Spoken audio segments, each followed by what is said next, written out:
And this matchup, amateur MMA in the welterweight division. With Ciaran McGrellis fighting out of the red corner in the Venom shorts, the tight shorts. And his opponent, Jamie Cutthroat Gurney, wearing the more modest board shorts, fighting out of the blue corner. Referee Declan Larkin is ready to join the action, and here we go. Yep, on initial viewing you can see obviously a lot of reach in the favour of Gurney there. Nice working behind his jab to start with. Let's see if he can keep that. But you can see McGrellis just wading in with wild shots there.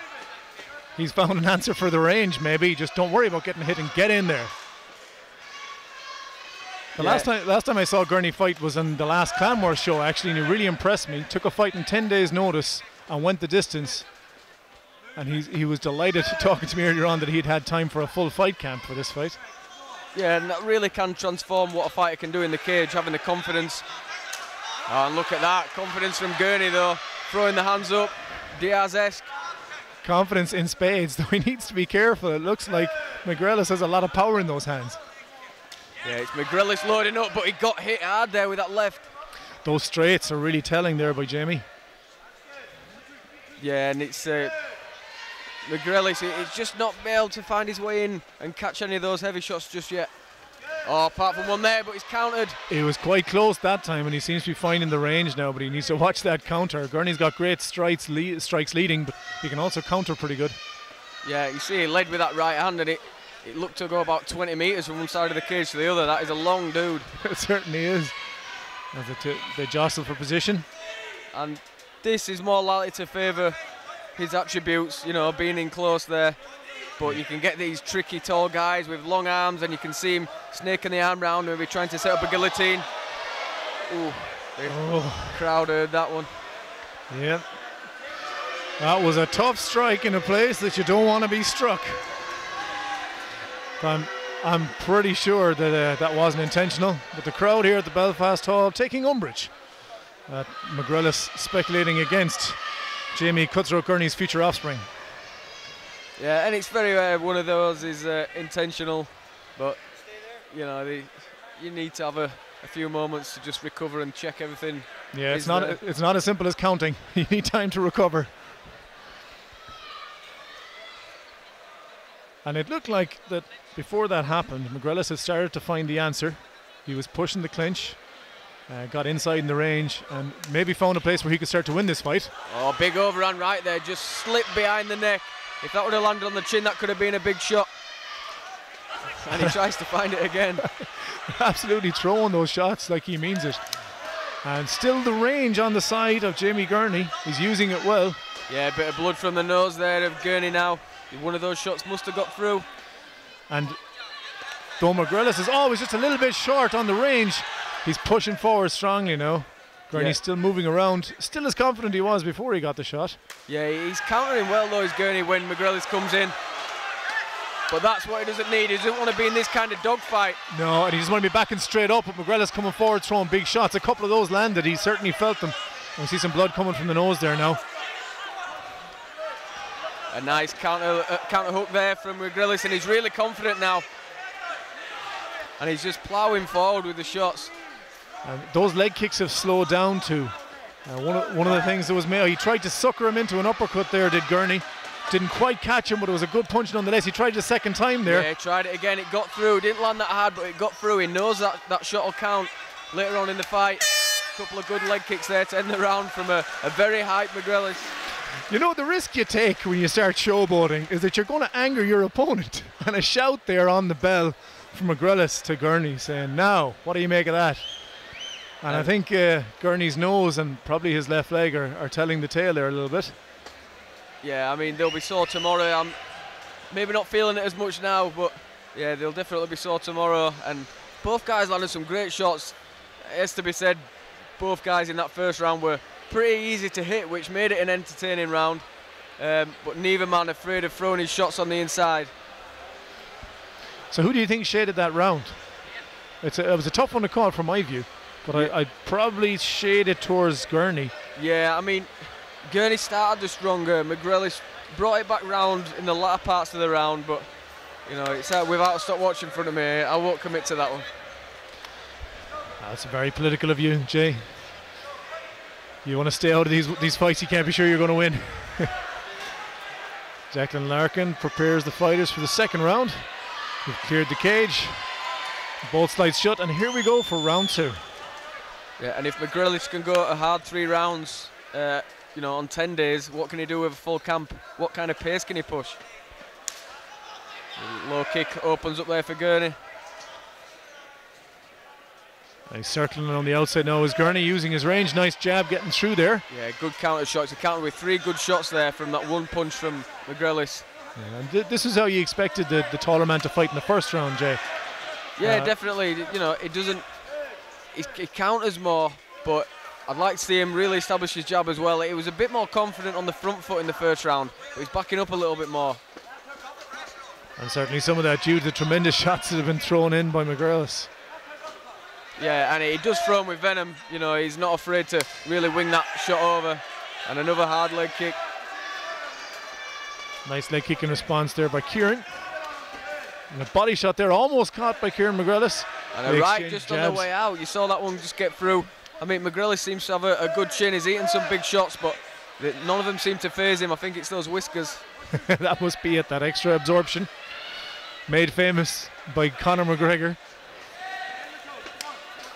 Nice right hand to the body. And a stiff jab there as well. But Gurney firing back. Yeah, McGrellis is starting to take control of the range now, pushing forward and using the cage where he can get in and actually start to land with some big shots. Doing his best to prove me wrong, coming forward, Jamie Gurney there.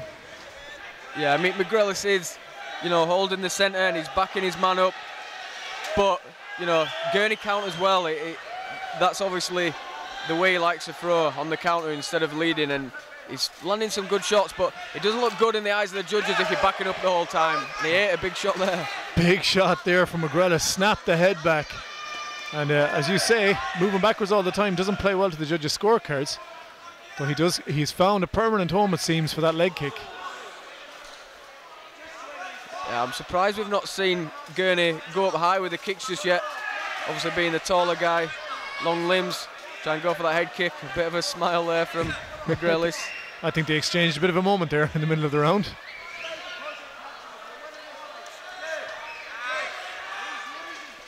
And the action slowing a little bit, coming towards the end of the second.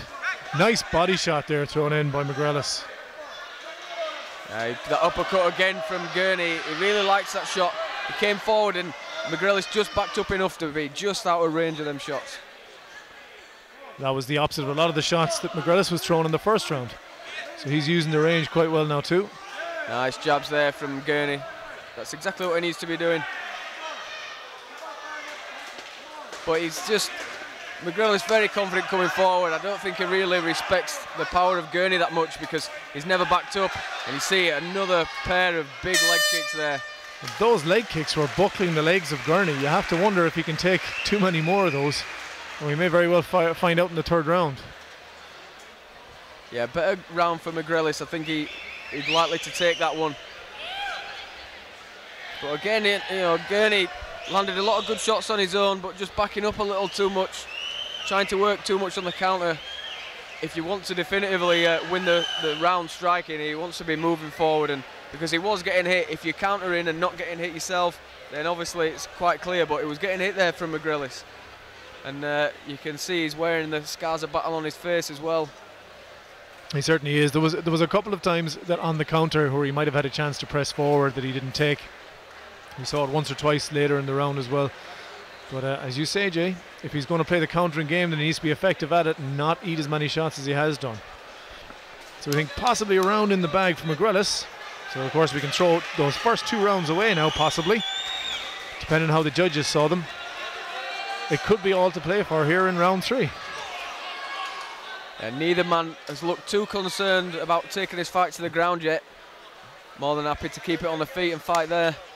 Are you a bit surprised that McGrellis hasn't tried some of the clinch that was starting to work for him in the first round? Yeah, well, he seemed confident there. Obviously, it was the low blow that stopped it, but he's never worked for it again.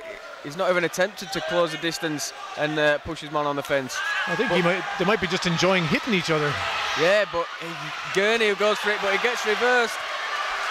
And now on top inside the guard is McGrellis, and let's see what both of these guys have got from there. It's something we've not seen yet in this fight. Absolutely, our first exposure to the jiu-jitsu of both of these talented fighters. And you know what a guy with long limbs like that can do from the guard. Very tricky, triangles. So McGrellis does have to be careful for that. I mean, we've hard to gauge yet because we've not seen much of the action on the ground. And Gurney trying to push his head off the side and create an angle for himself. McGrellis staying quite low, not generating an awful lot of offense from top at the moment. The legs of Gurney are wide open now.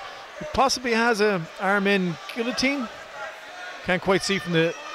No, my apologies, he's not. He's just holding a tight overhook there on the left side.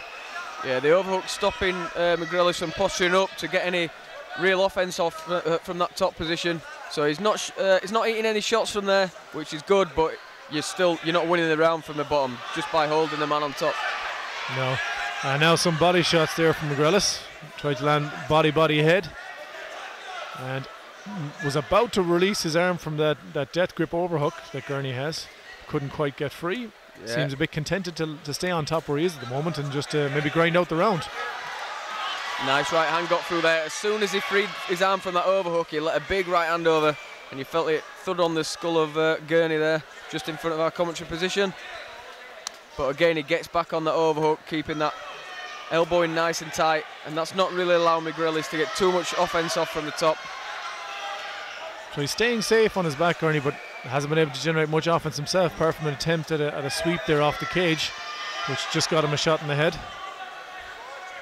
Yeah, and to stay from this position, I think that's the right call from Dick Larkin there to stand them up. Bit of a stalemate. The action had gone a little bit stale there. Now they're back on the feet where they've spent most of this fight. Big leg kick there from McGrellis. That one landed hard. And would not be surprised to see one of those uppercuts that Gurney's been trying to land. Yeah, starting his offense. He needs some urgency. The latter part of this third round now. He's been on his back for most of it. Back fist attempt, just misguided. A little bit short of the mark there. As you say, Gurney needs to generate some offense, but comfortable enough moving backwards still. McGrellis has all the offense at the moment. Another leg kick landed in there. Takedown attempt from Gurney. But very easily sprawled did McGrellis, and he's looking for a head and arm choke. Looking for that anaconda. I don't think he'll have the time. We're going to go to the judges. Excellent fight, some good work from both men. But McGrellis getting stronger as the fight went on for me, Mark. I think so. Be interested to see how the judges scored all 3 rounds, but we might be looking at McGrellis taking it home. 2 tremendous amateur fighters and a great match here at Claremores. Ladies and gentlemen, the judges have proven this a majority win for the fighter representing Rapid Fire. Put your hands together for Ciaran McGrellis. Give up for his opponent, folks. A tremendous